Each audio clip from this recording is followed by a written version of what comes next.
سلامونه درنو لیدونکو ستړي مشئ نوران مالجوي روغتون ته ښه راغلاست. زه محمد وسیم وصال یم. درنو او قدرمنو لیدونکو نننۍ خپرونه کې مو موضوع د هډوکو ماتېدو ده چې هډوکي څنګه ماتیږي او څنګه یې تداوي وشي. باید په همدې موضوع راسره په خپرونه کې ډاکټر محمد یونس شفیق د اورتوپیدي او تروماتولوژي متخصص میلمه دی.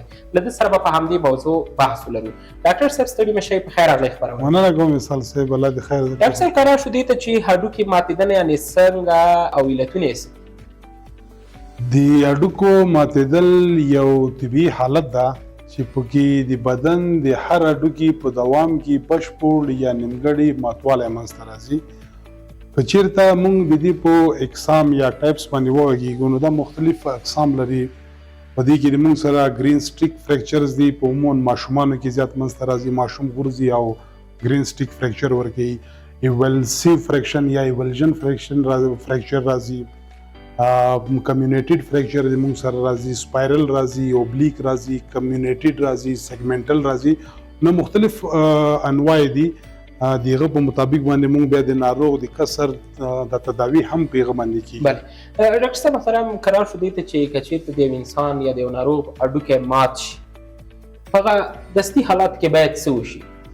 که کلي کې یا کور کې یو ماشوم غورځي یا څوک غورځي یا ټکر منځته راځي او تاسو په دې باندې پوهېږئ چې هډوکی مات د هغه یو ډیفارمیټي ورکوي، یعنې هغه خپل نارمل شکل د لاس یا د پښې هغه تغییر کوي، ډیفارمیټي وي.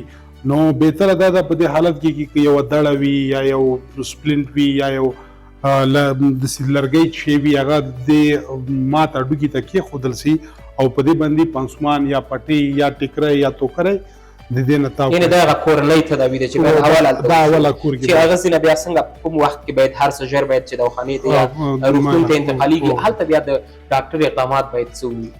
مونږ خو ناروغ چې راشي لاوله مونږ د ناروغ ګورو. لاوله خو د درد تداوي مهم ده چې د ناروغ باید پین لیس اوسېږي. د پین نه وروسته بیا مونږ د ناروغانو ته ایکسرې ورکوو، ګورو یې چې کوم ټایپ کسر ده او کوم ټریټمنټ آپشن د دې لپاره بهتره ده. ډاکټر صاحب تاسو کسر یادونه وکړه، دغه تړل کسر او خلاص کسر دا څه معنا لري؟ دوه رقمه مونږ تقسیم بندیم کوو د کسر د فریکچر، یو اوپن ده یو کلوز ده. کلوز کسر یا فریکچر په دې معنا ده چې د ناروغ هډوکی مات ده خو پوستکی دا انټیکټ ده، یعنې دا پرې نه ده، کوم زخم نه لري، دننه مات ده، دننه هډوکی مات ده. کلوز ده کوم جرحه یا ووند نه لري، دا کلوز ده.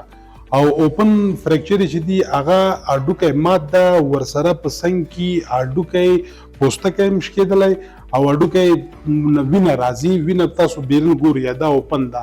بیا د هغه لپاره موږ تقسیم بندي لرو. یو ګیسټیلو انډرسن کلاسیفیکیشن ده چې په دریو برخو باندې تقسیم کړی ده. درې ډولونه لري، ټایپ A B C. A کې کسر د هډوکی مات ده، کسر موجود ده خو زخم د 1 سانتي میټر نه کم ده. په ټایپ 2 کې هډوکی مات ده، زخم هم شته خو دا زخم د 2 سانتي میټر نه زیات ده. په ټایپ 3 کې بیا هډوکی مات ده خو زخم چې ده هغه 10 سانتي میټره پورې رسېدلی ده. بیا دا 3 په A B او C درې ټایپو باندې تقسیم کړي دي. مثال ټایپ 3A کې چې ده 3 یا 3-1 یا 3 سرس ورته وایي، په هغې کې هډوکی مات ده خو بون کوریبل ده، دا ټایپ 3A ده. ټایپ 3B هډوکی مات ده خو بون کوریبل نه ده. مثال دا پوستکی ده، دا ځینې لرې سوی ده خو پوستکی نشته، یا روډ وړی یا ټکر کې یا د ځمکې سره فریکشن راغلی ده، پوستکی نشته، هډوکی ښکاري، بون کور کېږي نه، په دې پوستکي باندې هډوکی پټېږي نه. دا ټایپ 2 ده. 3B ده.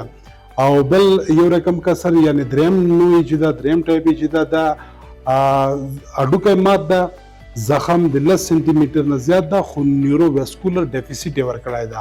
مثال د ناروغ هم شریان دلته ورسره خراب شوي دي، هم عصبي کوم رګونه یا عصب چې راغلی ده دغه د مابین تللی ده، دا ډسټربنس. ډاکټر صاحب په ټول بدن کې کومه ساحه ده چې هغه معمول سره ډیر زیات کسر یا ماتېدنه رامنځته کېږي او کومه ساحه کې ډېره رامنځته؟ د مونږ ریسټ ته ماشومان دی غټان دی چې غورځي لاوله لاس کته لګي، ریسټ کې ډیر زیات کسر منځته راځي. د مونږ په پښې کې انکل جاینټ کې کسر ډېر منځته راځي، په هپ کې ډېر زیات منځته راځي، ځکه ناروغ چې غورځي مستقیما په ګلوټین ساحه باندې غورځي او نو د هپ فریکچر دلته ډېر زیات امکان ولري چې دا درې ساحې زیات مساعد شي. بله ډاکټر صاحب، که چېرته یو د هډوکي ماتېدنه رامنځته کېږي، تر ډېره پورې ستاسو سپارښتنې ورته څه دي؟ مثلا عملیات وشي ښه ده که پلاستر وشي ښه ده؟ فرق کوي. بعض کسرونه داسې دي چې هغه پلاستر کې نه جوړېږي. مثال اوس یو ناروغ د هغه کمیونیټډ فریکچر لري او بهتره دا ده چې هغه کمیونیشن په تړلي شکل باندې ونه شي، دا باید عملیات شي. دا ناروغ دې ته یو امپلانټ باید ضرور واچول شي. بله دلته پوښتنه همداسې پیدا کېږي چې د هډوکي د ماتېدو اختلاط څه ده، د دې ترڅنګ د عملیات اختلاط څه ته وایي؟ د هډوکي لاول اختلاط چې کله فریکچر منځته راغی که نه، دا بلډ لاس ته وینه ضایع کوي. که موږ چېرته د فیمر یا د ورون هډوکی وګورو یا ټیبیا وګورو، دا 1.5 لیټره پورې وینه ضایع کوي. لاول کمپلیکیشن یې دا ده. دوم کمپلیکیشن یې دا ده د هډوکي څنډې لري. کله چې هډوکی مات شو، دا څنډې لري، که چېرته د دغه سره بې احتیاطي وشي، اوس مثال دا د ورانه هډوکی در واخله، د دا که څنډې ورکړي د دغه سره خوا کې د موږ د رګ شریانونه هم ستا عصب هم تېر شوی ده، نو دا څنډه امکان دی ولري چې دا خوا کې شریان یا عصب د دغه د تخریب سبب وشي. په ټوله کې مو پیغام څه دی هیوادوالو لپاره چې د دغسې یو پیښې سره مخ کېږي باید څه وکړي؟ مخکې مو په دې باندې موږ یو لنډ غوندې بحث وکړو. کوم ناروغان چې په کور کې په ابتدایي حالت کې غورځي، هغه ته فریکچر منځته راځي، نو پکار دا ده چې هغه یو دړه یو لرګی دغه په واسطه باندې، مثال دا هډوکی فریکچر منځته راغی، دا ته لږ ټریکشن ورکړي، لږ یې کش کړي، د دغه لاندې دړک دی او په یو ټوکري باندې بینډیج کور کې موجود وي، هغه ښه ده چې نتاو شي او ښه په یو ترتیب تر څو روغتون ته راوړل کېږي. ډېره زیاته مننه. سلامات اوسئ ډاکټر صاحب چې راغلی، له موږ سره مو په خپرونه کې ګډون وکړ. درنو لیدونکو، له تاسو هم مننه. که چېرته له دغسې یوې پیښې سره مخ کېږئ، نوران معالجوي روغتون ستاسو 4 ساعته په خدمت کې دی. نوران د تشخیص او درملنې په لور لوړ ګام.